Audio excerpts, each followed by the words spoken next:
بسم الله الرحمن الرحيم الحمد لله رب العالمين والصلاة والسلام على رسول الله وعلى آله وصحبه أجمعين اللهم علمنا ما ينفعنا وانفعنا بما علمتنا وزدنا علما.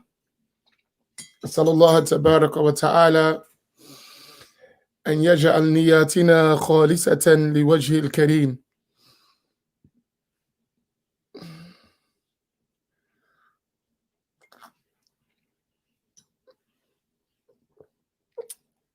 I praise Allah Tabaraka wa Ta'ala. I thank Allah. I ask Allah to send countless blessings and salutations on Sayyidina Muhammad sallallahu alayhi wasallam, his family, his companions, and all those who follow them in excellence until the day of judgment. I ask Allah subhanahu wa ta'ala to grant us the sincere intention. So we reached up in our book, Adab al-Suluk al-Murid by Imam Abdullah bin Alawi al-Haddad to page number 61 on guarding the heart against insinuations and ailments and ill thinking. And we're talking about traveling the path to Allah. And we mentioned that you need a ba'ith, an urge that pushes you to work towards the path of the akhirah. And when you get that, you should make a tawbah, repentance, and we talked about that. And then the first thing is to do a taqliyah, which is really to guard your heart and remove from your heart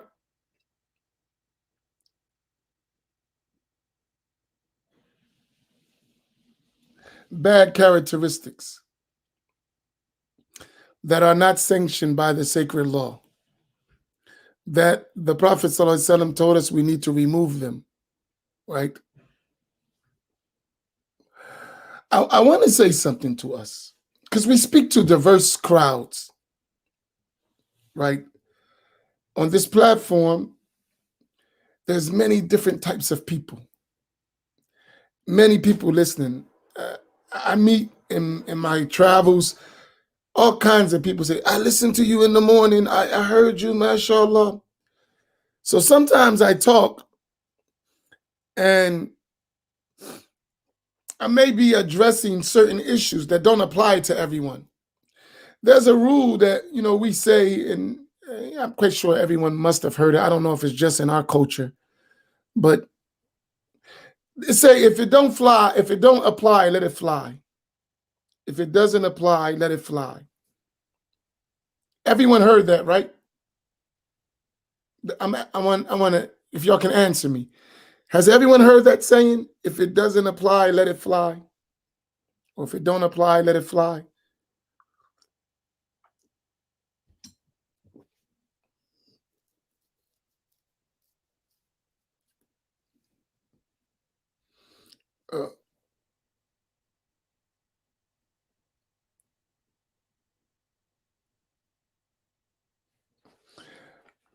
Why am I saying that? Because sometimes I'm not talking to you, right? So stop. I'm not talking to you. Just let it go by. He's talking to somebody else. He ain't talking to me, right? Right. Because all the time I'm not talking to everybody.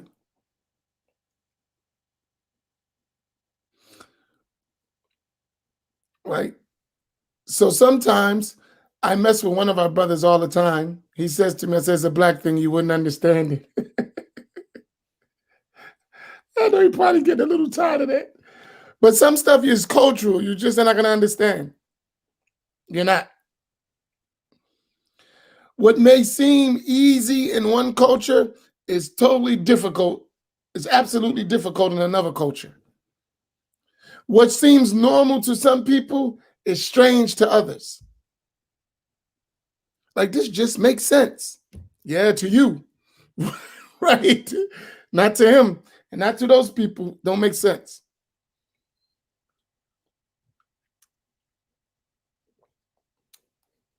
I'll give you an example quickly. We said before, and I'll make this quick, we said Allah exists without a place. This is simple, very easy to understand. Allah existed eternally, and He's the only one that existed. There was nothing else other than Allah. Allah created the creation, and He didn't change from what He has always been as a result of creating the creation. The creating of the creation did not put Allah in the place, because Allah exists without a place before creating the place, and He exists without a place after creating the place. And the reality of existence, we didn't know it in totality before He created the place, nor after He created the place. Is that clear? Question. Is anything ambiguous about what I just said? And if it is, say it, because it needs to be explained. If that is ambiguous, we don't need to go any further. We need to make sure someone understands that. Is that clear what I just said?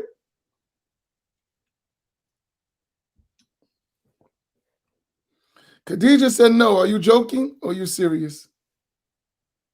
And if you're serious, tell me. Dana said no. That means it's not clear. So 2 people said it's not clear, or it was a mistake. Are you trying to say something else? 2 people said it's not clear. They said no. I don't know what they mean by that. They mean no, it's not clear, or yeah, it's clear, and no, I don't know why you said no. So Khadija and Dana, what do y'all mean by no?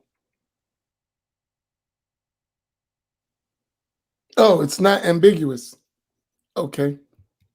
Oh, clear. Okay, good. Now that's clear. Do you know?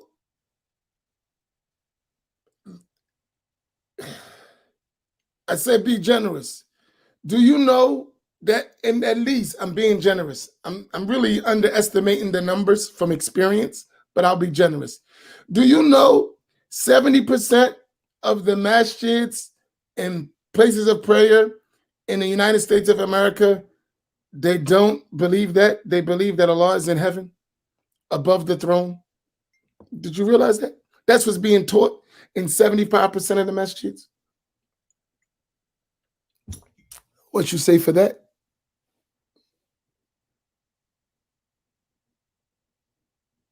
Right?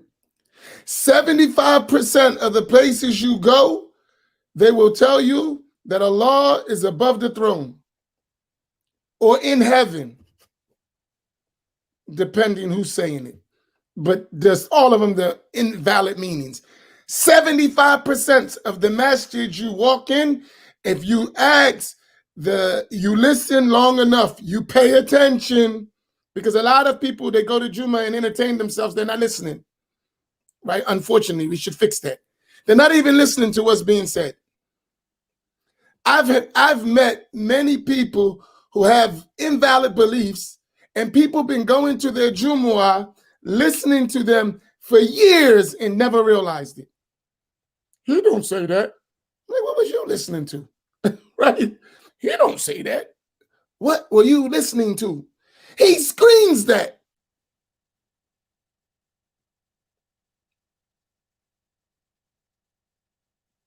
So that's another lesson. When you go to Jumu'ah, please pay attention. There's a speech. That means you're supposed to listen and learn something. Don't be of those people say, man, did you hear that khutbah? It was the bomb. What'd he say? I don't know, but it was deep. Don't be like that. Pay attention. Your soul is at stake. But no, do y'all realize that? I'm putting the number way down just so it don't seem so bad. 75% of the masajid, places of worship in America, that belief is being taught or spread. Do you realize that? Give me an answer. Do you realize that?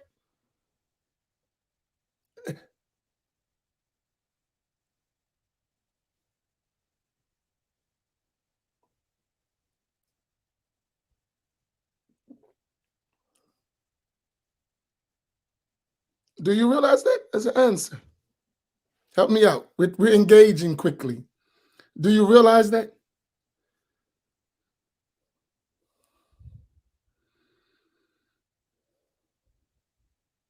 Yeah, it's very bad. It's worse. I'm just putting the number down. I put the number down so we don't don't get depressed, right? No, it's really,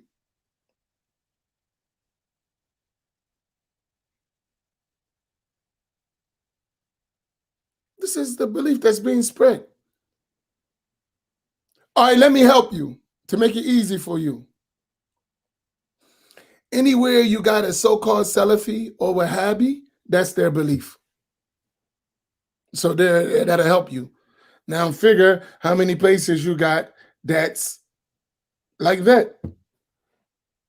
That's reality. That's in their books. They can't deny it. And it's wrong. That's what they're teaching the people. So when you got a place and they say we're Salafi, we're following Quran and Sunnah, they don't say Wahhabi, right? But they are Wahhabiyya. We know that already, right? That's what they're teaching the people. That's what they're teaching the people. So when you say, I'm going to their Salafi, don't just take that lightly. They're telling people Allah's in heaven or above the throne or sitting or established or residing or rose above. That's what they're telling the people, which is not permissible to teach people. If you understand. So here's the reality. If that is generous numbers,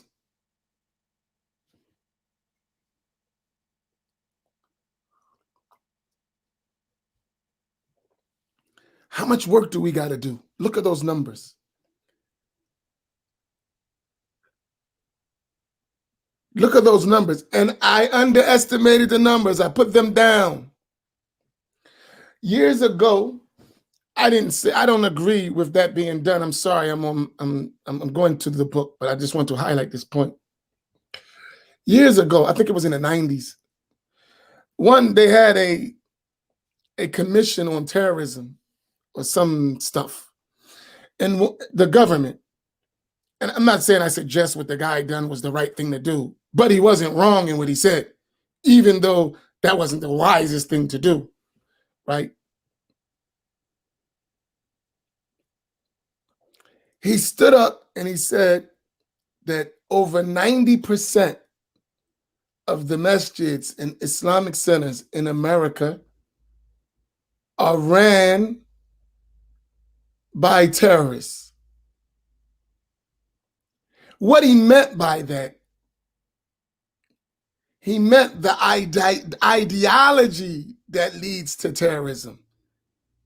His statement was wrong, what he meant, that terrorists, no, that was wrong. What he was saying was the same creed and same belief systems that lead to terrorism is being taught. That's what he was talking about. And actually what he was talking about, he mentioned it. He was talking about Wahhabism, the Wahhabi doctrine, because he was a Sufi and a Sunni. So he was right in the point he was making, and terrorism was the wrong word because that's not true. Nowhere near true, right? At all. But the point he was making was missed. Not from them, they already knew that, so he wasn't telling them nothing new. I'm talking about from our side, we missed the point. I mean, the Muslim side, we missed the point. We missed what he was saying, right? Because he was saying until we change the teachings, we're never going to stop these ideas, stop the practice, because the ideas that lead to the practice are just flowing. They're not being addressed. That's what his point was. But they never took it to understood what exactly was being said.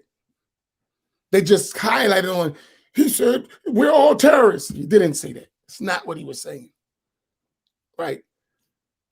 But that ideology is spread all over the place. Go in all the bookstores and see what you find. go to New York, go to Philadelphia, open the bookstores and see what you find. The majority of the books are telling you that Allah is in heaven, above heaven, on the throne, and all of that stuff. The majority of the books. So be aware. So something we said is clear, right? Something that is said, we said is clear, that Allah exists without a place. The opposite is spread all around. So all of you have an obligation to explain the truth. Now listen, you agree and you understand that it's clear that Allah subhanahu wa ta'ala exists without a place. And if that's the case where you are at, in your country, in your towns, in your cities, then if you don't know nothing else, you got to spread that. Is that part clear?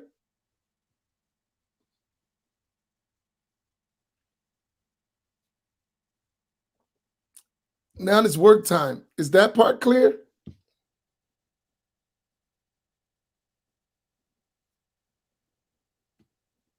If you don't do nothing else, you have that share.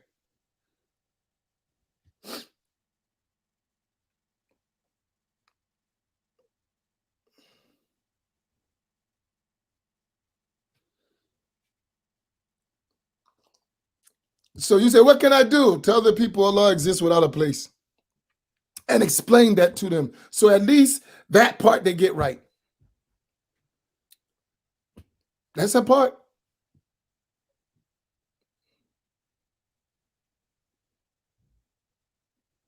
That's a part.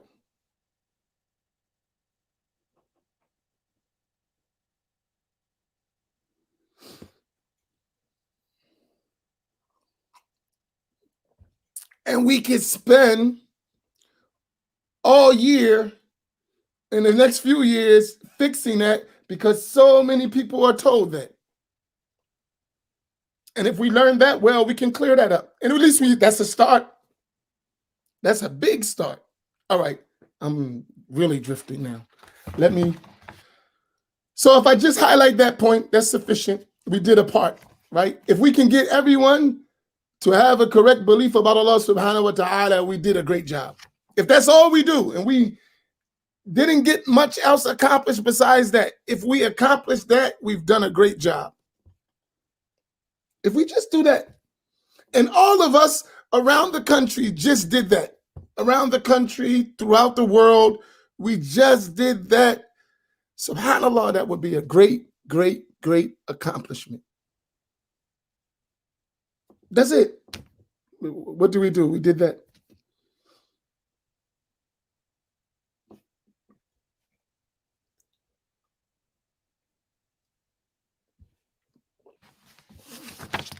Tayyib, let us begin. And Imam Haddad, the one, he believed that Allah exists without a place. Right? Imam Nawawi believed Allah exists without a place. Al-Hafiz ibn Hajar al-Asqalani believed that Allah exists without a place. All of our great scholars believe that Allah exists without a place.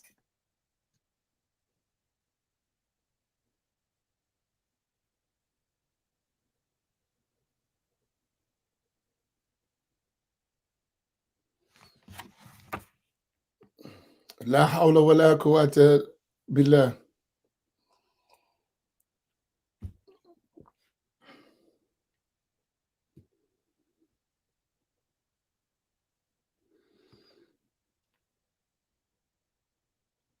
Oh, believe me, I'm being light in these issues. I'm not pushing. What I want us to do, I want us to be firmly rooted, well understanding all of these matters.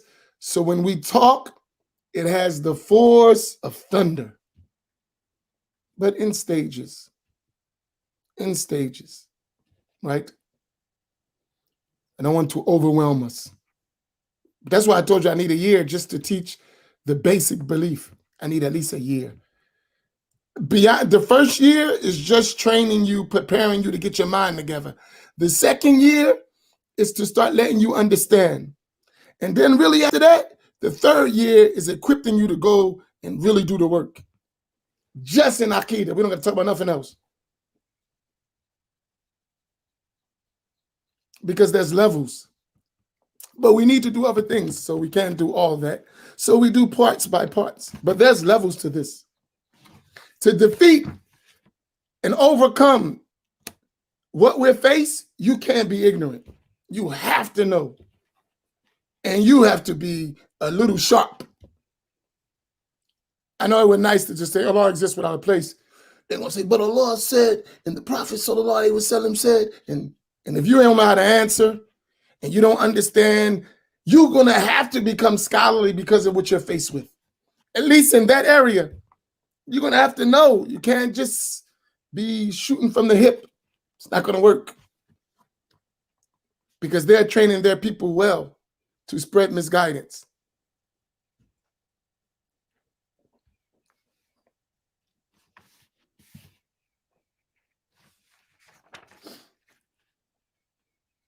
And I hate to say this, too many of us are cowardly. Too many of us are cowardly. And we find every excuse to be a coward. We're afraid of opposition. Too many of us. And the biggest cop-out for us, for opposition, is I'm a Sufi. I'm humble. I got good manners. No, you're a coward. Just say it. And you're hiding behind, I'm a Sufi and I got good manners. Really, you're a coward. I know that sounds rough. Because all the Sufis and all the people with good manners stood against falsehood.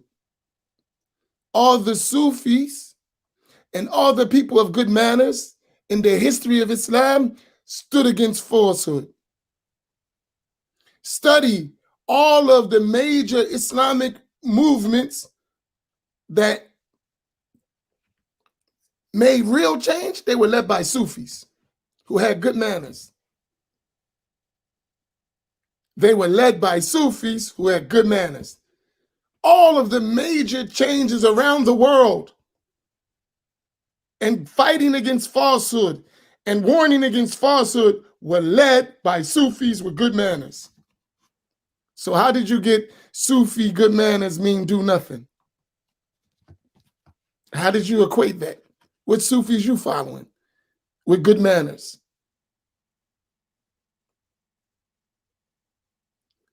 How did we get there? And that's why I said, if you understand Islam globally and historically, even in the heart of the Soviet oppression around the world, the communist regimes that went around the world in the Islamic world and oppressed Muslims, the ones who stood up against them were Sufis. Do you realize that? Where there was colonial interests around the world, in Africa, where it was Sufis who stood up against the kuffar.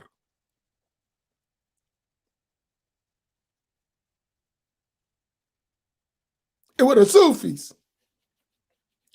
Do y'all know that's a fact? Historically, whenever there was oppression, whenever there was wrongdoing, colonization or colonizing Muslim lands or through communists, even in Yemen, it was the Sufis who stood up against them. Did you realize that? Why they say they're the deviants? They was the ones who gave life to Islam, the Sufis. And every time, in every place, it was the Sufis.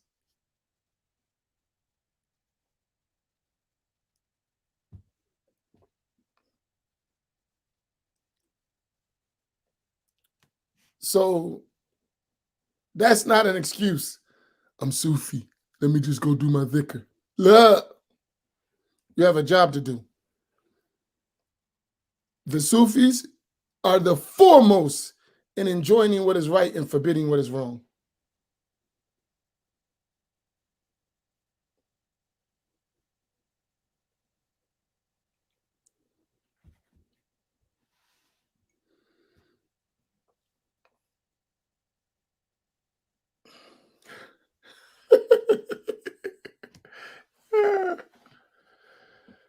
MashaAllah. All right, that's it, Whitehead. You're running for mayor again. That's my man.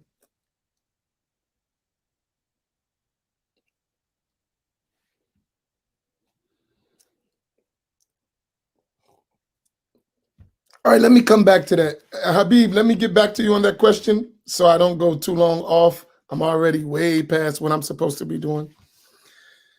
This is supposed to be post-Fajr reflection. I'm still in scattered thoughts.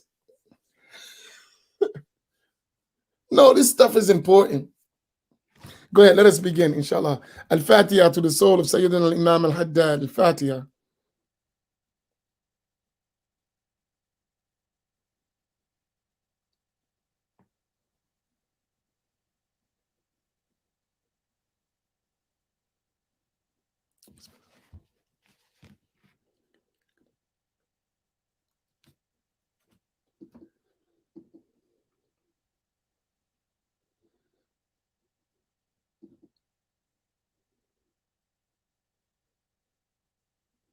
You ready?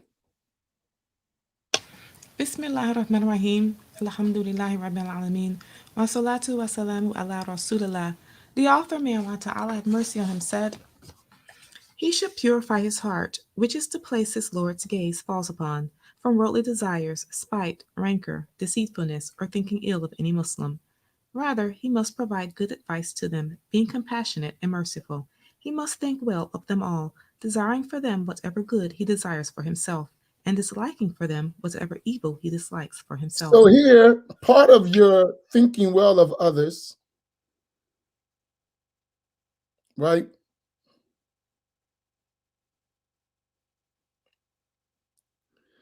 is even if a person is wrong, when you have a good thought of them, you say he has an excuse why he's wrong. So I don't have enmity towards him because he's wrong. He may have an excuse, but I'm still going to correct that wrong.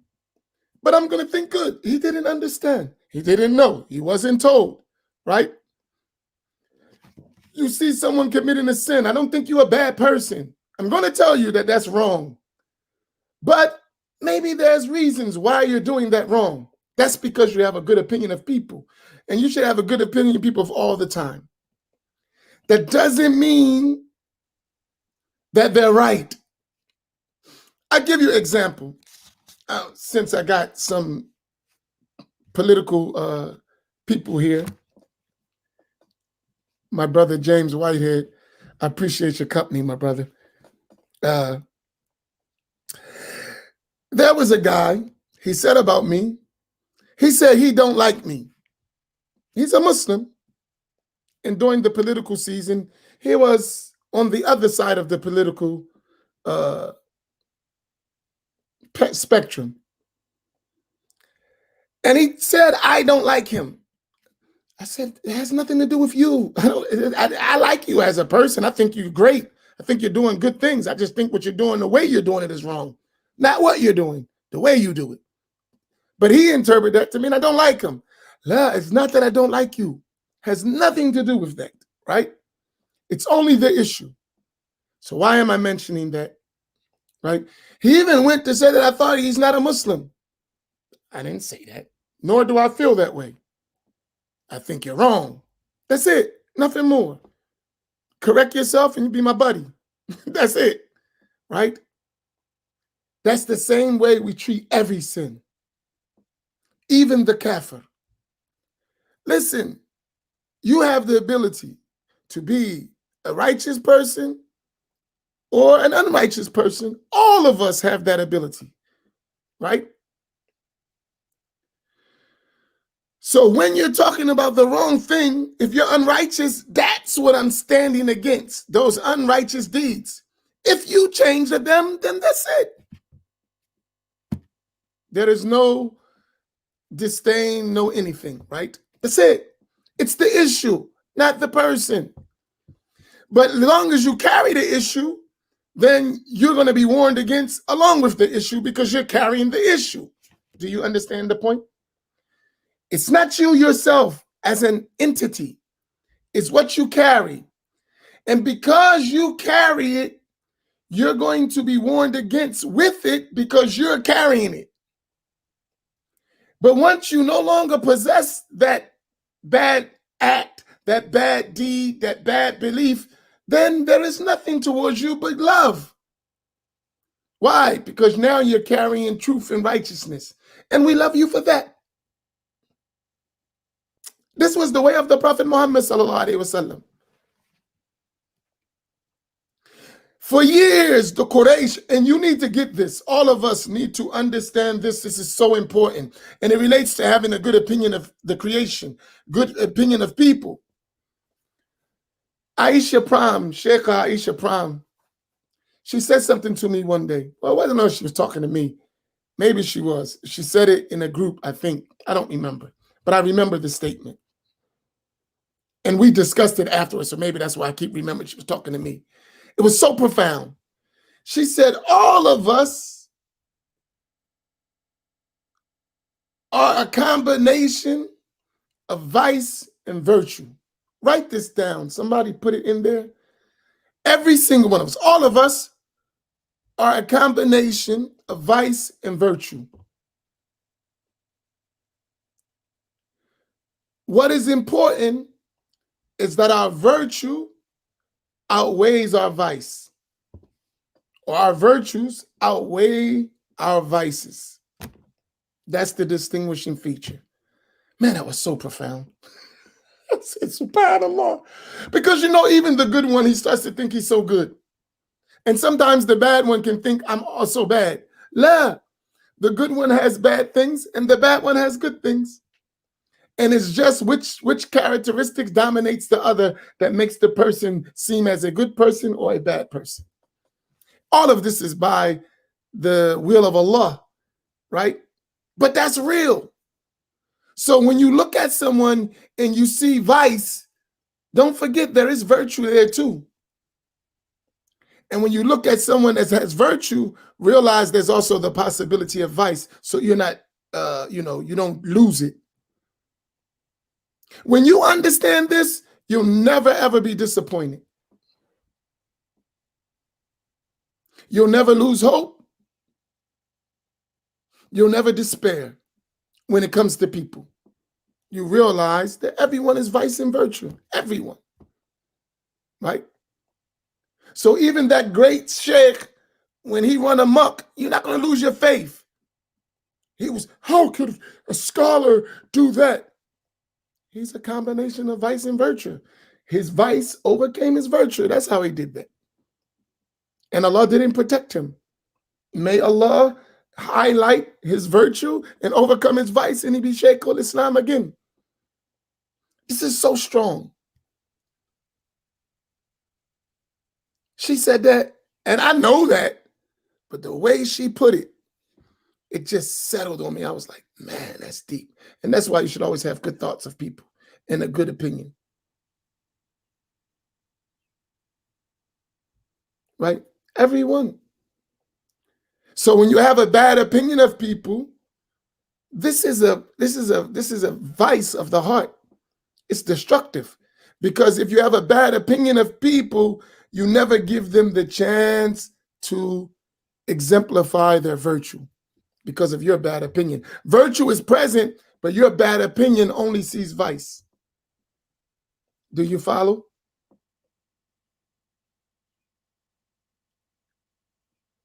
Most arguments between individuals is bad opinion of others and not seeing vice and virtue in others. That both are potential. So we're going to debate and we're going to argue, and we're going to fight because of my opinion of you, usually. And if I see vice, I refuse to look that there's virtue too. So all I see is bad. You do this, you do that, you say this, you say that, and that's all you do. Don't I do anything good? Right? There's nothing good, no virtue, just all vice, right? I'll give you an example. It's established, I'm going to stop on this point. I'm sorry. Sometimes we only get a line, right? It's clear, I think everyone clear, that Amin Muhammad does not agree with Wahhabiyya or Salafiyya at all in most things, right? Especially in the creed. Would we agree with that? I'm going to show you something. Would you agree with that?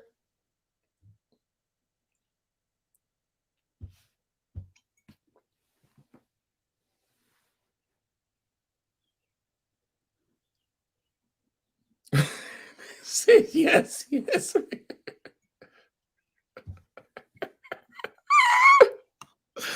I have a brother, right? My brother is crazy. My brother's burnt out.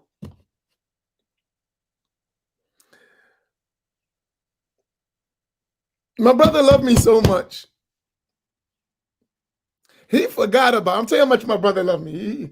He's not a Muslim, but he loves me so much. He's like my Abu Talib.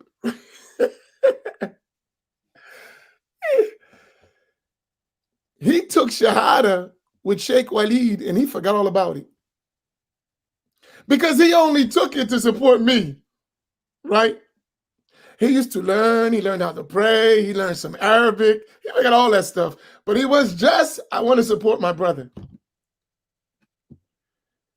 I'm not saying what he had in his heart, but obviously he wasn't really want to be a Muslim, but I want to support my brother.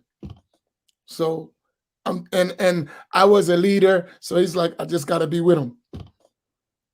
That's my thoughts because he's not there now. And I understand, right? And in those environments, it's rough. So, I'm with my brother, right? So he was with Sheikh Walid, right? And one day he was, and I was younger then, so I'm very hard on the Wahhabiyya. That's, and I had, come from overseas in that environment. So I'm Wahhabi, right? So he says to me one day, we're together. He said, I got to tell you something. I said, what? Now, excuse, we're black, so excuse, I won't use the whole expression, but you'll get the point. He says, man, who the hell is the Wahhabis?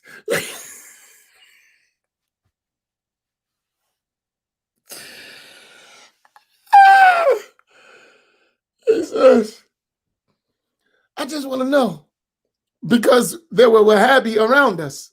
And I'm like, and anyone, so some of these guys who did time with me, they know how I am. So you think I'm bad now? When I was in the university, no, the other university, not the university you're thinking, the real university, right? I was wild, right? Especially in this issue. So he said to me, man, who the hell is the Wahhabis? So I was explaining, and there were some people. So I pointed to these people so he would understand, right? Because he didn't understand the doctrine and what we was taught. That stuff was way over his head. All he saw is look like we getting ready to kill each other. So he said, what are those? So I pointed to a few people. I said, they believe this, they believe that. He's one, he's one, he's one. So that he could understand why we were where we were at. And he said, you know what? When you used to say Wahhabi, I thought you were saying MFer.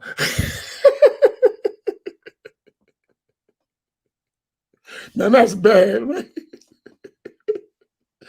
That's horrible, right? And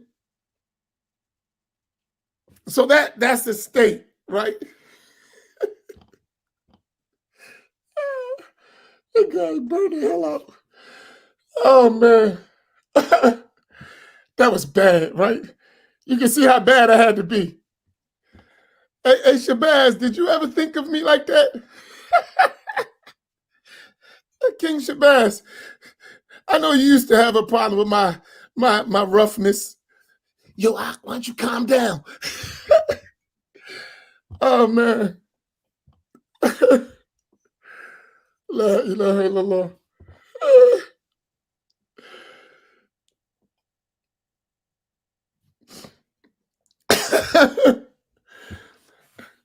But what happened, oh man, right, was I was highlighting their vice and ignoring any virtue. I was highlighting their vices and ignoring any virtue.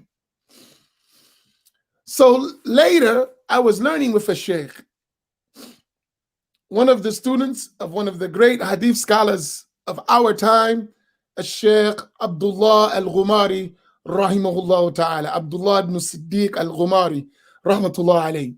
So I was learning with one of his students, and I wanted to take hadith from the route of Sheikh Abdullah al-Ghumari, and I wanted a high chain. So I went to this person to learn. And he said to me, I think I told you this before. He said, I'm not going to teach you about Sayyidi Sheikh Abdullah's books until you learn the books of Albany. Now, take that one who felt, I know Albany's Wahhabi, so you know my feeling. I looked at the Sheikh and I was like, man, this dude's crazy. But I wanted, at that time, it was hard to get the books of Sheikh Abdullah al-Ghumari. Not like today, they've been reprinted, they're available. In those days, it was almost impossible to find his works. Little pamphlets here. And then to find someone who took from him was a real rare thing. So, all right, this is what it is. And he was making sure that I did it too, right? So he would ask me questions. And what he was really doing, he was writing refutations and he was using me to help him do the research. That was what he really was doing. He had, it's a lot of work. So he got me occupied in it without telling me to help him. And he was writing refutations on Albany, right? Later, I figured that out. You know, when you're young, you don't observe what's happening, right? So he was making me do the research. And I spent a long time doing that, years reading the books of Nasiruddin al-Albani, years, right? Researching, cross-checking, researching. Now, like I said at the time, I just thought he was like, I don't know what the heck he was doing, but he had me wasting my time. But I wanted to get to those books. So as I would go on, he would give me one book or read with me one book of Sayyidi Sheikh Abdullah Ghumari. And then he would point out, so you remember in this book, Albany said this, here's Sayyidi Sheikh said this, here's this hadith, here's this, that. And after a while, it came together what was happening, right? But also, what I realized in that process, that Albany revived the spirit of hadith among the scholars of Ahl Sunnah.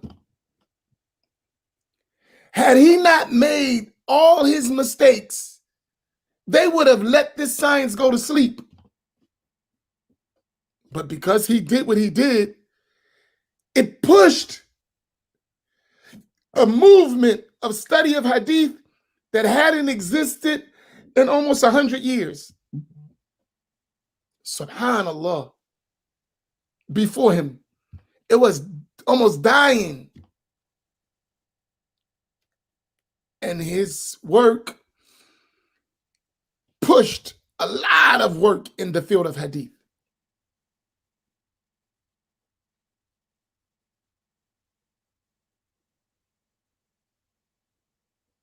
So, and if you want to see that good thing that came out of that, is it also brought to life real scholars of hadith. And then when you learn about the real scholars of hadith, the Hufaz, you started to learn about what they believe, what their practice, chains of narration, all of that, because Albany didn't have that. and Albany raising it. So the scholars of Hadith came and said, no, we have these asanid, we have this, and all that came out. And we benefited greatly from that.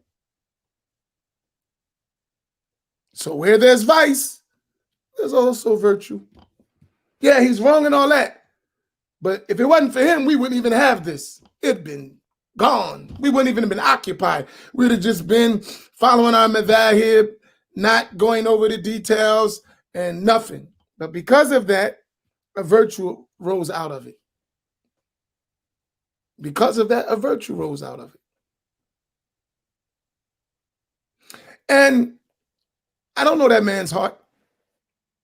He may just rightfully believe. He might have been feeling the way he felt, and he just went about it wrong. But the end result, subhanAllah, we benefited. If it wasn't for his works, I wouldn't be able to handle these matters of the Wahhabi and Salafi, because it was through his works that I actually had to do my research. And it's volumes and volumes and volumes of it. He wrote a lot.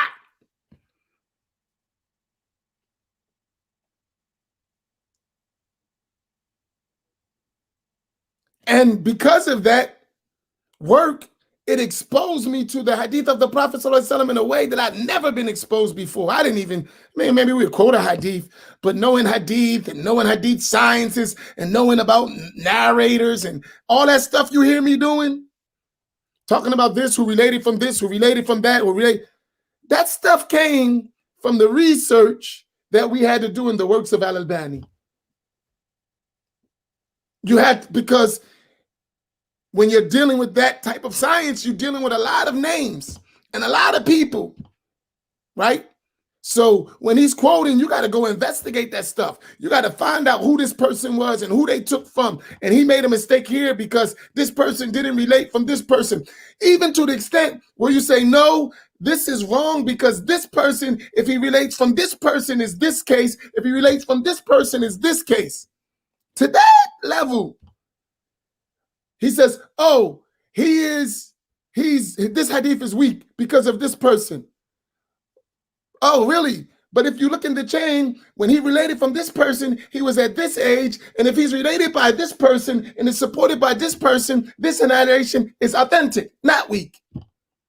And who said that? This scholar in this book, and this scholar in this book, and this scholar in that book.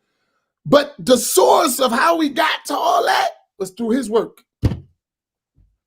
On our teachers alone, we would have never even touched these matters. You understand what I'm saying? So where there was vice, we found virtue. That's my point, if you understand my point.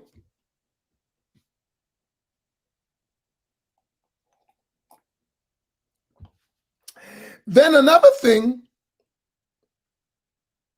answer to Malik Robinson's question, just to help you. Another thing, to give you an example, and I'm summarizing a whole big thing. Later, when we start moving, I'm going to be sharing a lot of things from you to help you, because in Aqidah, we have a lot. Hadith is going to come in it, and how to understand hadith and knowing narrators and knowing books. I'm trying to build you up, right? So we can have real conversations about real issues that'll help you understand, right? But like to this question, did Albany have any teachers at all, or was he totally self-taught? I mean, it's impossible that he didn't have any teachers. He had teachers, right? He learned from people, right? But most of his research in the field of hadith was from the Zahiriya library in Damascus. So the point I'm making is on this, right? So he was in the library and he stayed there and he researched, and his manuscripts. It's not like a library like you think. It's library with books and manuscripts and, right, it's stuff. It's work. And manuscripts are not easy to read. Not at all. Even if you know Arabic, they're very difficult.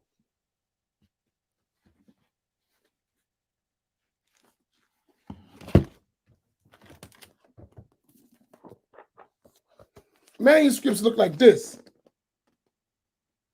You see that? And this is a clean one. Stuff is not easy to read. It's very difficult. Right? You see that? I know some of you read Arabic, right?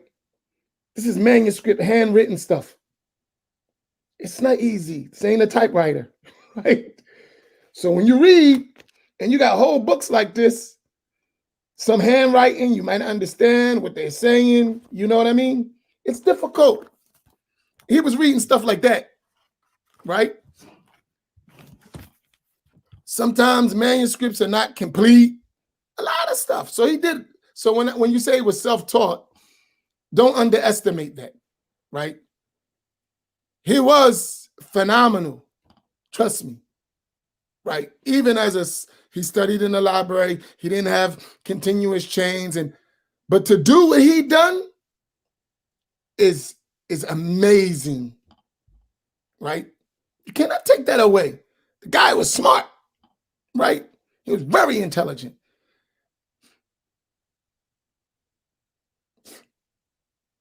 And some people would say, oh, so when we say that, don't say that like so loosely.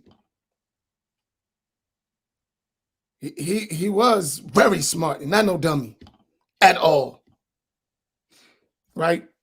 So like the way we talk about like, oh, we Albany, making fun.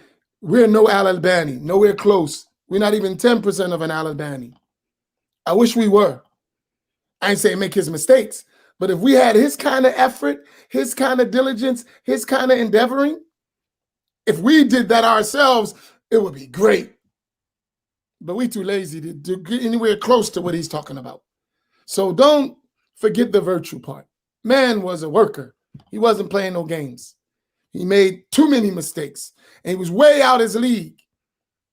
But he was way beyond where we at.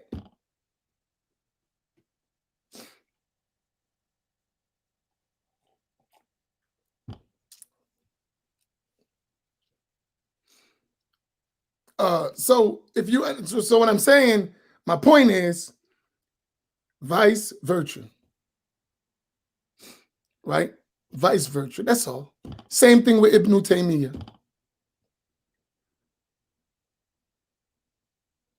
I'm doing research. I told you I'm doing some research on some things. So I have to read these books. These people were amazing in their minds. We're like just completely lazy. I'm telling you, like when you study with their stuff and read their works, you will realize how far we're lagging behind. We are some lazy people, man. May Allah help us. And we know what? Laziness has become just the standard and acceptable, right?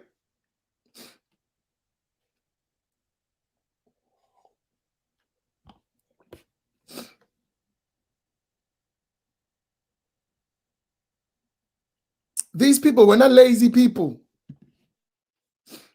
They were not lazy people. They were amazing in their effort, in their energy, in their work, even in their mistakes. They were amazing people. They're wrong in some issues, right? Not in everything. They're wrong, right? But their effort, you cannot take that away. You cannot take that these people were, if we could be half of them, we would be great with the truth. Because we have the truth and we're still not half of them in their work. Not half. Not half. So vice and virtue. If y'all follow me. Did everyone get my point? Because I don't want you to turn around, hey guys, praising Albany. Because you know we can be narrow-minded and just looking for some vice, no virtue. Yeah, he was praising Albany for 20 minutes. Is that us? He spent 20 minutes for marker, where's the number? 50.2 seconds 275, he was talking about Albany and praising the merits of Albany. Refute him.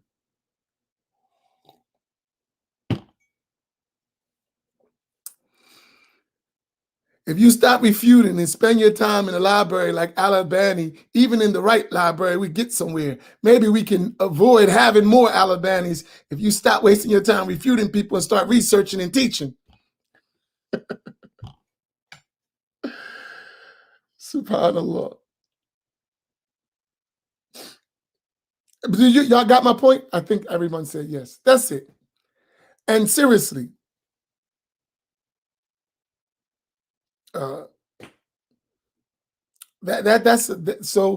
that's the point with Imam Haddad mentioning about having a good opinion of others. It's very important. So even though we refute and we clarify issues, don't let that reach your heart about others. And remember, if not today, tomorrow, we still got to death. Maybe the person doesn't see it your way. You keep researching, you keep teaching, and eventually, maybe if Allah wills, because ultimately, all of it, guidance and misguidance is by the will of Allah. You never know, right? I know people who are hardcore Wahhabi, and they are teachers of Ahl Sunnah now. I know people who are hardcore Ahl Sunnah and are crazy as heck now. That's the will of Allah.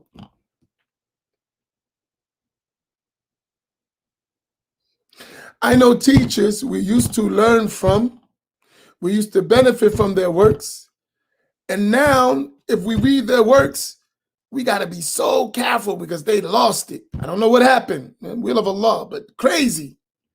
But we used to rely upon them. We used to rely upon them. I was reading one book by one scholar. He wrote it originally in 1993. And then they republished in 2013. So 20 years later. And he's a total different person now. And I'm reading both books. And I have to cross-check to see where the new change, did he edit and fix? Did he put these other ideas, right? From 1993 to 2013, 20-year research. Because he changed and he has some crazy ideas. So now there may be what he was saying was at 93 was nice and right. And now what he may add in 2013, if he put some of these ideas, we in trouble, right?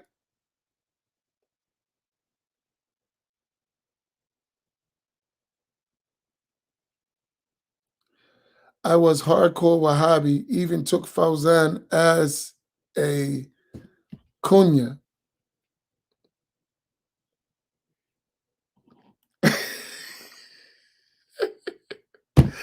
All right, let me stop. I love y'all. Y'all know I'm just having fun.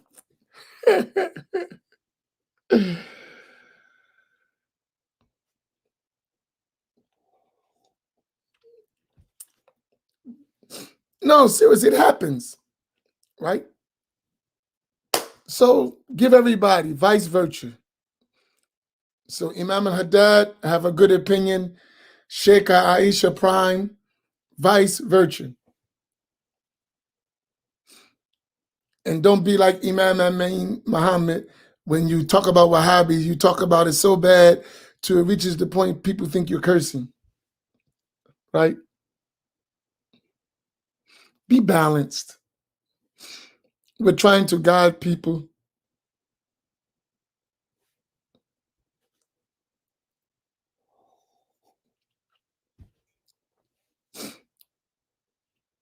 Hey, Fawzan, can y'all give me 1 second? I want to show Fawzan something, and you can benefit from it too. I'm going to show you how strange these people are. If Rita, if you got to go ahead. I want to show something. 1 second.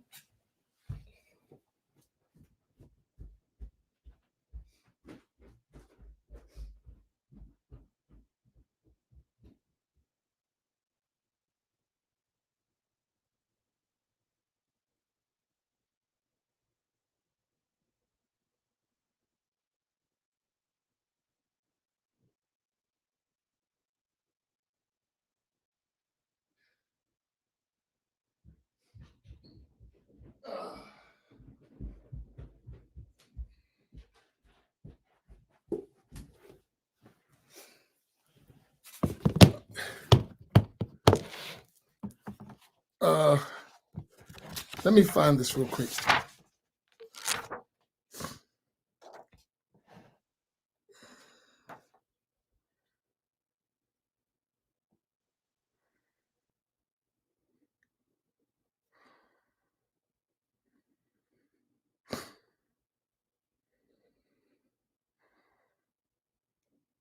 Listen to this crazy stuff from Fawzan. Right? So Imam Tahawi mentions, right? You know how he starts his creed.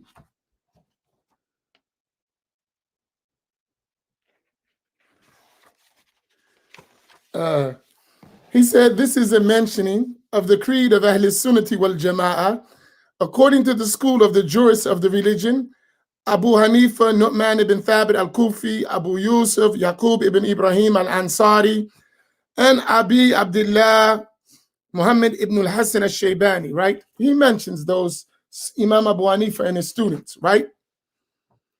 Fawzan, are you still there? Fawzan. That's funny. It's crazy. Right? So this is Imam Tahawi, right? So he says, and he was Hanafi. You know that, right?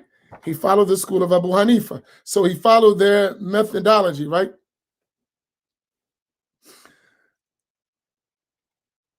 So where does that at?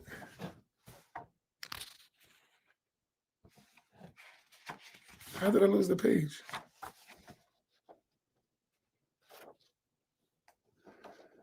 Oh, right. So he says that's the methodology he's taking, right? And he said, at the end of it, he said, this is the creed of them on their school. وَمَا يَعْتَقِدُونَ مِنْ أُصُولِ الدِّينِ وَيَدِينُونَ بِهِ رَبِّ الْعَالَمِينَ لِرَبِّ الْعَالَمِينَ. This is what they believed from the fundamental principles of the religion and what they submit to the Lord of the worlds. So that's Abu Imam Tahawi.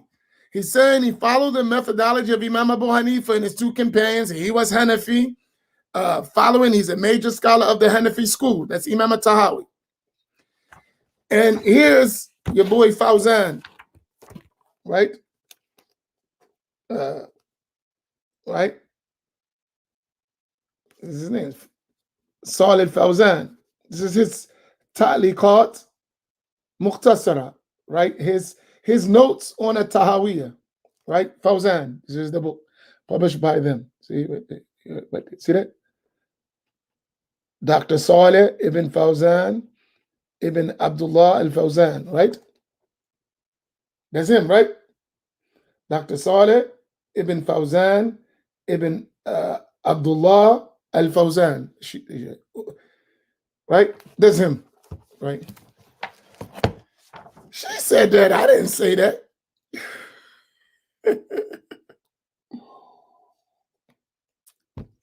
So it's Fawzan's book. He says, after they mention that on page number 27, right? Is it page number 27 of his book, right? Here, this paragraph, I'm going to read it for you, right? Look what he says. He's refuting Imam Tahawi. Right? He said, ذَكَرَ عَقِيدَتُهُمْ. He mentioned their creed.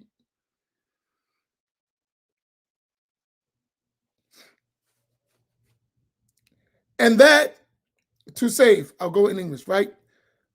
And it is in coincide with the school of Ahl Sunnati wal Jama'ah. وَأَنَّهَا مُوَافَقَةٌ لِمَذْهَبِ أَهْلِ السُّنَّةِ وَالْجَمَاعَةِ. It agrees with the creed of Ahl Sunnah. So Imam Tahawi mentioned those three Imams, Abu Hanifa, Abu Yusuf, and Muhammad ibn al-Hasan al-Shaybani. He said he mentioned their creed, what they believed, and that it is in agreement with the creed of Ahl Sunnah.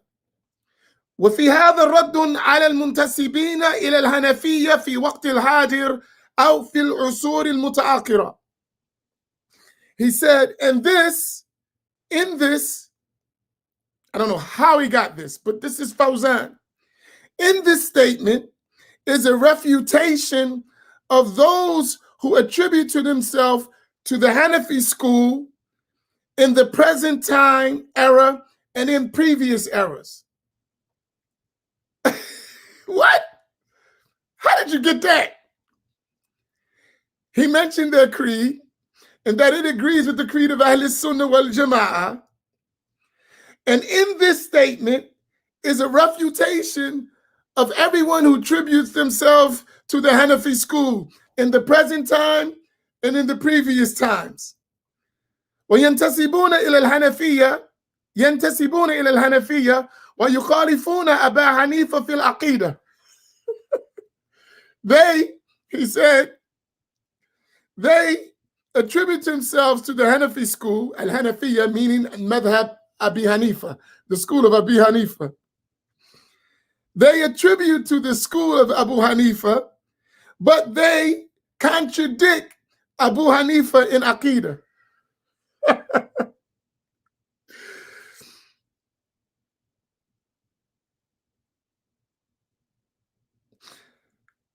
فهم يمشون على مذهبه في الفقه فقط ويخالفونه في العقيدة فيأخذون عقيدة أهل الكلام والمنطق. I'm sorry, this stuff is hilarious, right? It's like a refutation of Imam Tahawi. He said they only follow his school in fiqh. They only follow his school in fiqh only.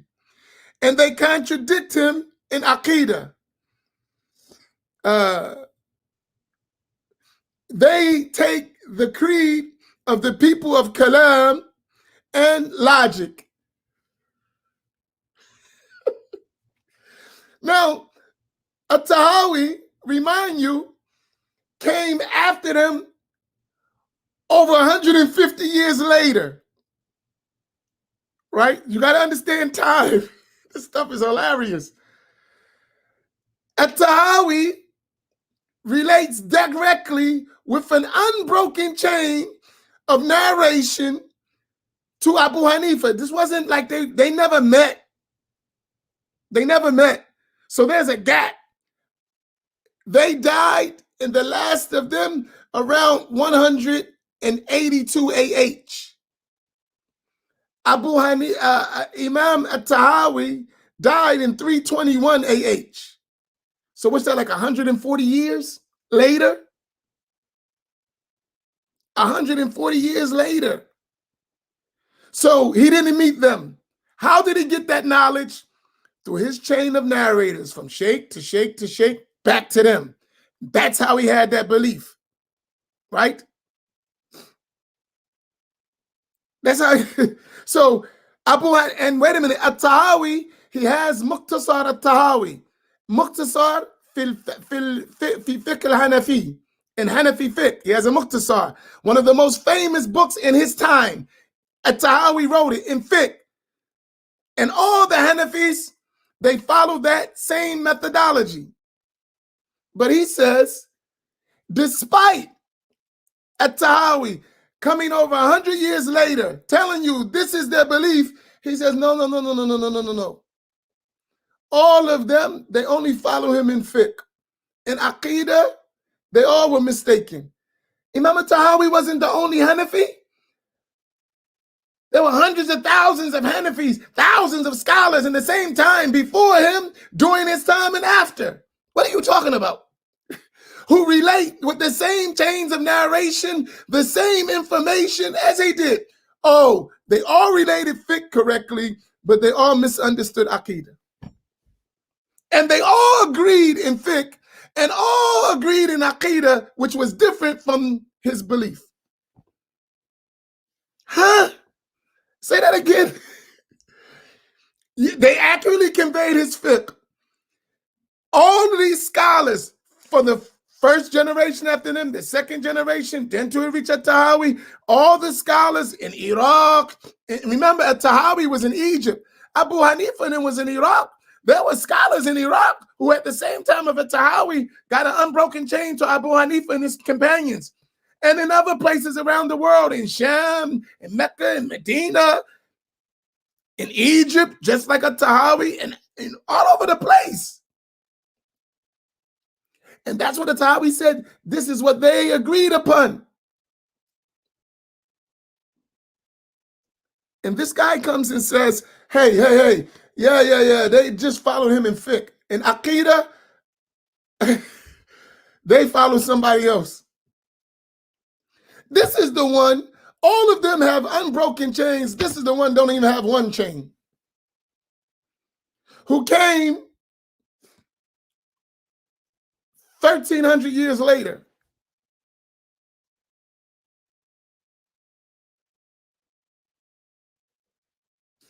Right? Wait a minute. He's not finished. This guy is crazy. He said, وَكَذَلِكَ حدث في الشافعية المتأخرين منهم يخالفون الإمام الشافعي في العقيدة وإنما ينتسبون إليه في الفقه. He ain't finished. He ain't done. Not only he attack all the Hanafis, millions upon millions of Muslims and hundreds of thousands of scholars over the past 1,200 years, all of them deviant and misunderstood, and all of them have chains of narration and you don't, and all of them relate the same thing, but all of them were misguided. That's not enough. He said, likewise, this happened in the latter Shafi'is. The Shafi'is, they contradict Imam Shafi'i in Aqidah.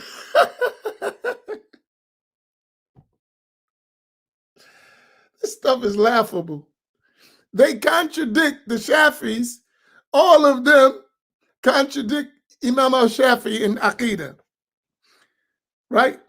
They also have chains of narration, broke all the way back to Imam, but they follow him in fiqh only. They in Aqidah, they don't know, they conveyed the fiqh right, but they messed up the Aqidah. Oh, well, wait a minute. We're not finished since we're hitting a home run. Let's go all the way. كذلك كثير من المالكية المتأخرين ليسوا على عقيدة الإمام المالك لكنهم يأخذون من مذهب المالك في الفقه فقط. Hey, don't think you was getting a pass, oh my Maliki brothers. La. Likewise, many of the later Malikis, many of them, why? Because some of them are following the Mujassima, so-called Atharis, right? Many of the latter Malikis, they're not on the creed, they're not on the Aqidah of Imam Malik, right? Rather, they take the madhab of Malik in fiqh only.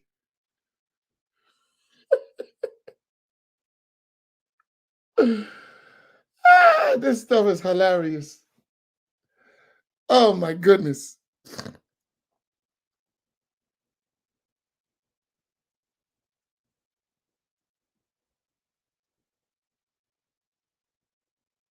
This is crazy. Right? He ain't leave nobody out except the Hanabila. He don't mention them.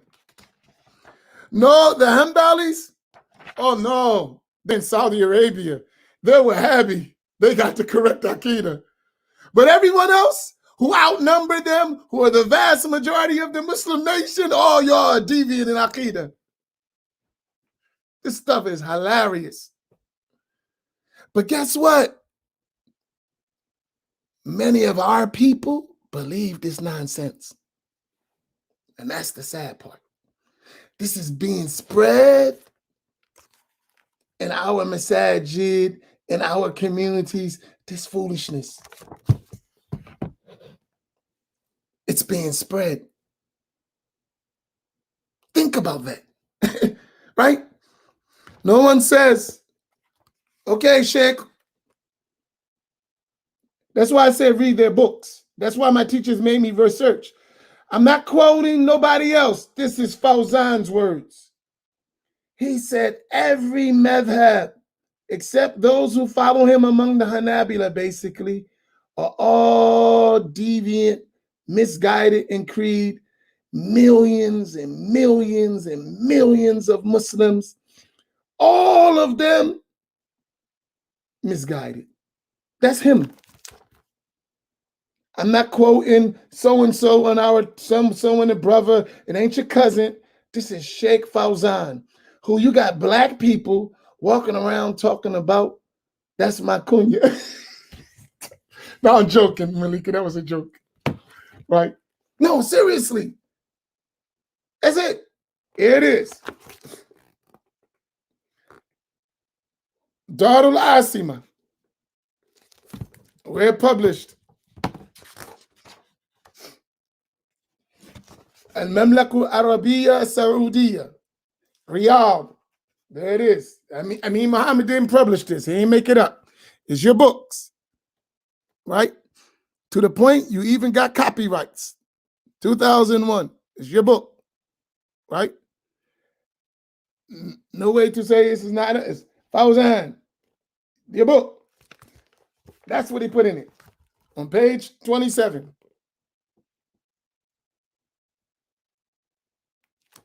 Right?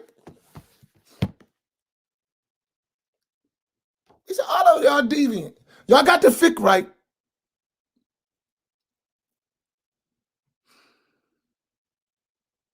Think about that. But all these great, you know what that statement, how crazy that is? It contradicts everything Imam Tahawi mentioned in the first line. It says, because we say Ahl Sunnah wal Jama'ah, that's the majority of the Muslim nation. You just said the majority of the Muslim nation are deviant in Aqidah. But they related fiqh from him. They follow him in fiqh, which is the secondary matter. But Aqidah, which is the most primary matter, they're misguided. On top of that, Imam Abu Hanifa didn't even write books in fiqh. He wrote books in Aqidah. So the books that were available were in Aqidah, from the Rasail were in Aqidah, not in fiqh. That is transmitted through the students. We don't have a book of fiqh written by Imam Abu Hanifa. We have books of creed written by Abu Hanifa. So if they got the fiqh that wasn't right, that was right, and it wasn't in books, it was conveyed from students and then narrations of books later, and the books that he wrote in Aqidah are available, you mean to tell me they missed the books that was printed, that was written? At that time, it wasn't printing, but they were handwritten, they were passed out, well-known, spread. They missed all that, and they got fiqh, but they missed Aqidah. And not only them, the Shafis, who are so accurate in their narration and hadith and scholars, mostly all of the scholars of the hadith were Shafis. The major scholars in hadith and in sciences were Shafis. They missed all of that in Aqidah, but they got the fiqh.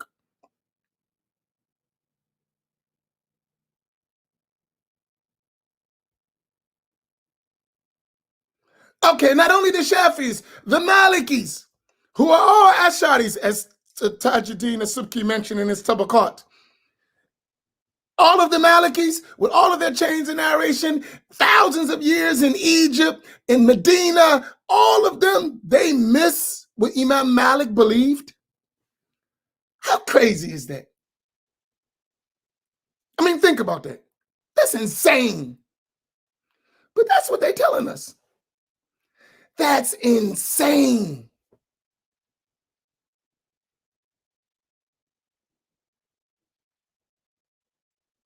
Think about that. That's insane. But that's what he said.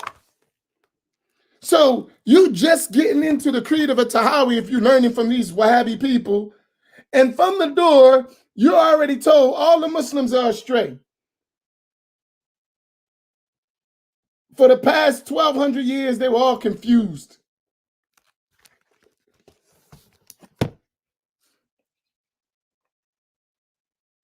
Think about that. That's what they're telling the people.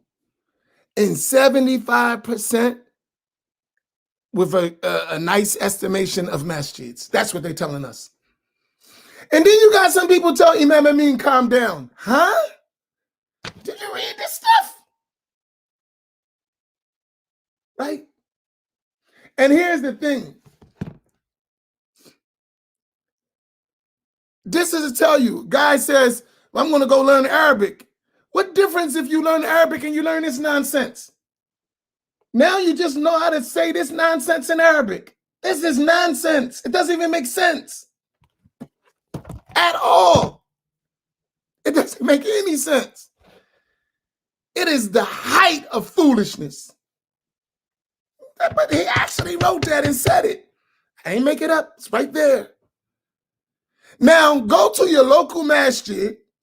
Go to that Wahhabi guy, so-called Salafi, standing and talking all that stuff and say, yo, is this true? All the Muslims, all those great scholars were misguided in Aqidah and they only convey fiqh? Huh? And y'all got it right with no chains of narration, nothing? Y'all got it right? And the greatest scholars of this nation, because you said the latter, these are great scholars.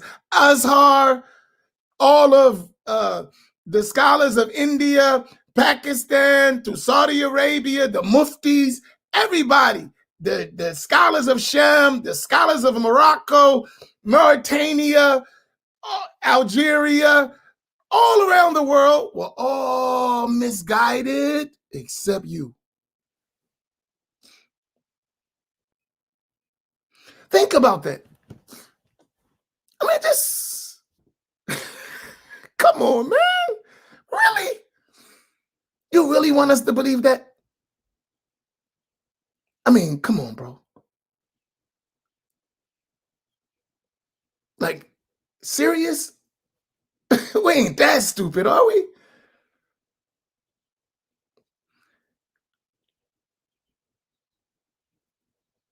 That's what they're trying to tell us. So basically,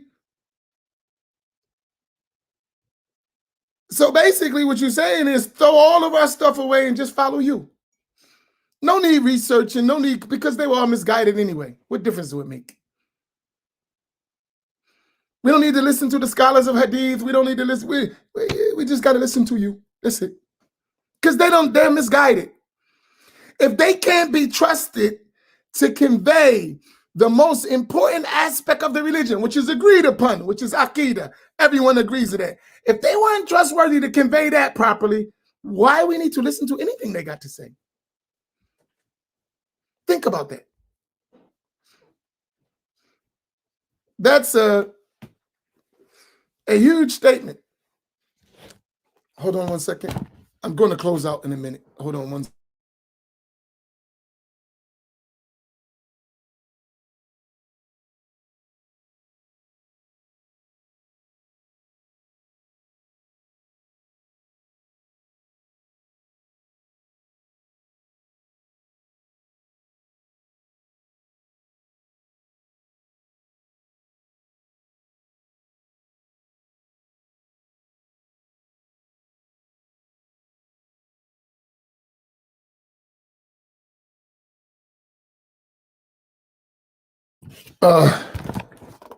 Right? So I'm just dealing with just this one only because our beloved sister who's in rehab, he says she's in therapy. Don't worry about it. She's good. Right? She's making a lot of progress. But she mentioned Fawzan. So I just gave you an example from Fawzan, right? That's that. And since we're talking about Tahawi, we're studying it. This is what they're telling people in the name of the creed of a Tahawi. This is what they're teaching our people. Right? Let's just be honest. Say you're not me. Right? Right? How probable, what percentage, honestly, in your own opinion, if you were to have the benefits of the doubt of such a statement, how probable in percentage could this be true? Probability.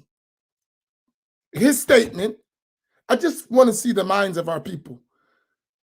Percentage. Say, let's give it, it's possible that this is true, even if we know it's false. If we wanted to give the benefits of the doubt, which percentage of probability that statement is true? We checked. We're going to do some fact checking. What is the percentage points that this statement could be true? Logically thinking, investigating, considering all possibilities. Give me a percentage. Please engage me. Which percentage in fact checking will we probability to say this is possibly true? Not because I said it. I mean, your honest thoughts. Some may for some research, some with no research, just probability. That's all we're talking about.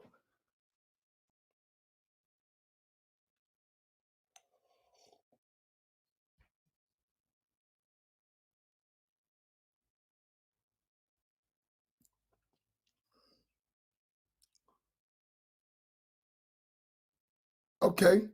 Selena, at least you some kind of fair. She's all these 0, 0, 0, right?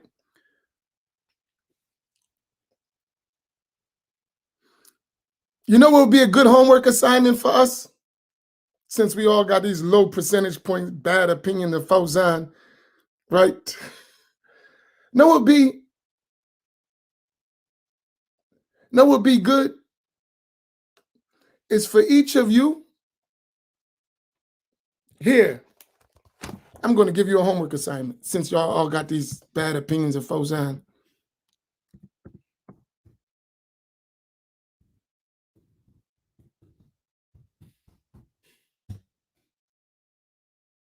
Right? I want y'all to do me a favor. Everybody want to put me to work. To my favorite brother from the other side of the globe, I'm going to put me to work. I got some work for y'all, right? You said it's such a low percentage. I want you, each of you, take that address, info@mmacinc.org, right? info@mmacinc.org. What I would like for you to do me today, before tomorrow morning, right? I would like you to write, it don't have to be so long, preferably as concise and detailed as possible. Concise and detailed, right? Why this cannot be, why you have such low percentage of that being a fact. Explain why. You just said it's not possible, 0%. The highest someone said was 10%. Tell me why. Send it to me. I would like to see your answers. Why? You said it's not possible. Why? I gave you some of mine, but I would like to see your mind.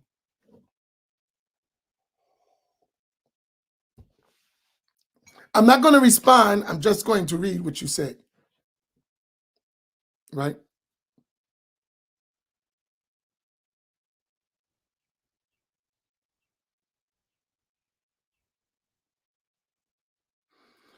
Yeah, very, David Carey, that's very similar.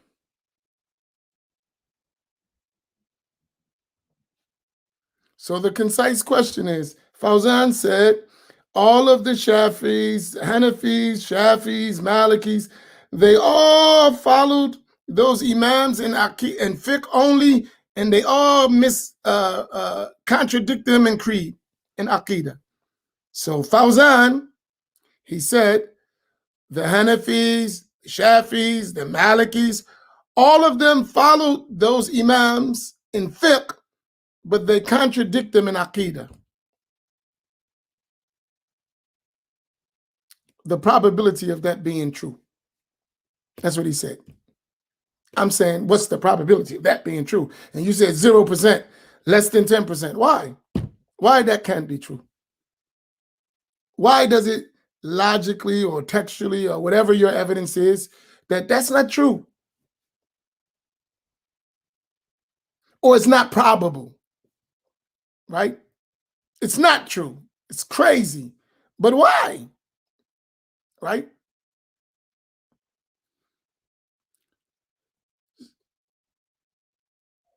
So, Malika, where you at? Are you still there, clear and present? Malika, you with us still?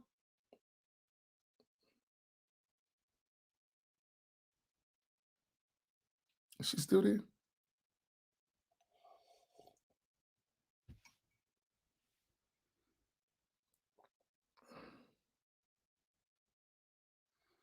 Oh, she's gone? Where's my Malika? Fauzan, report to center.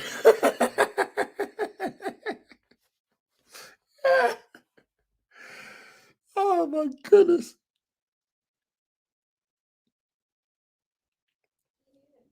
Okay, now what I was saying. So Malika, may Allah reward you. All of us, let us make dua for Malika, because if it wasn't for her, I would have never went into this at all, right? So by her being forefront and speaking, we benefited from that. I wouldn't have discussed this. Not today. And might have forgot it in the future because he got so many other things, mistakes. But because she said that, because she mentioned Fauzan, it reminded me of this. So we should all thank her. May Allah reward her for her courage, her bravery, her Fauzaniya. That's a joke. That is a joke. Oh my goodness. That's my peoples. And that you know what? When it's people like Sister Malika and others, well, we can't stop. We have to educate people, right? Because she's going to one day, inshallah, be a soldier for Ahl Sunnah the more she learns. Why?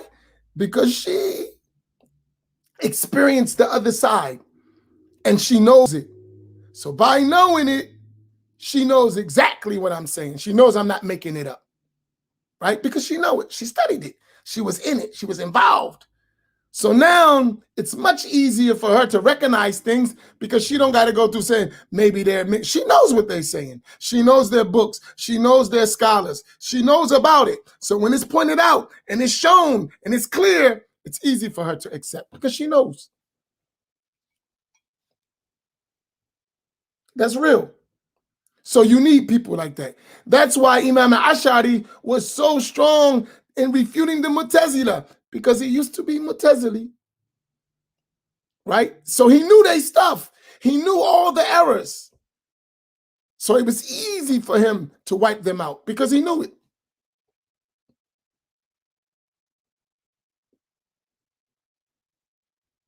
Right? That's it.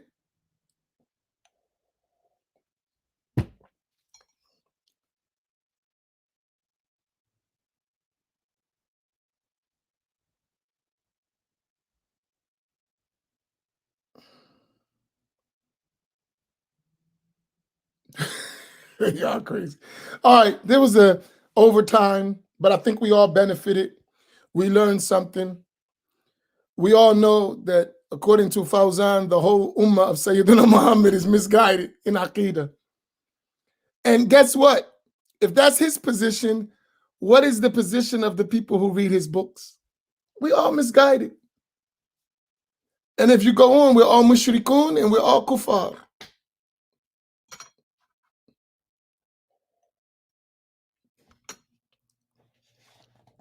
Because we didn't even go into the why he said that. That's a whole nother story. That's a whole nother discussion. Why you say they deviant in Aqidah?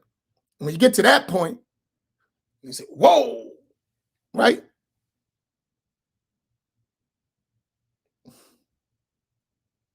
So alhamdulillah, we benefited.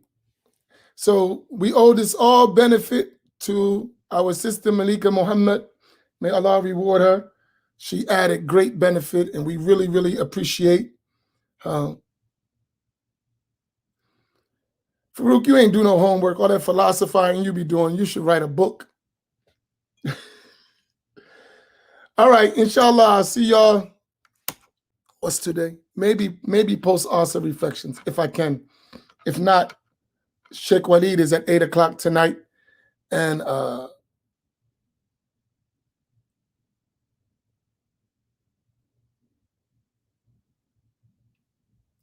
Inshallah, if not, I'll see you tomorrow if I'm not free. And don't forget tonight at 8 o'clock. But yeah, do that homework. Please send it. And it's open for everyone. I want to get to know your thoughts. How are you understanding? Inshallah. جزاكم الله خيرا وصلى الله على سيدنا محمد وعلى آله وصحبه أجمعين. السلام عليكم ورحمة الله.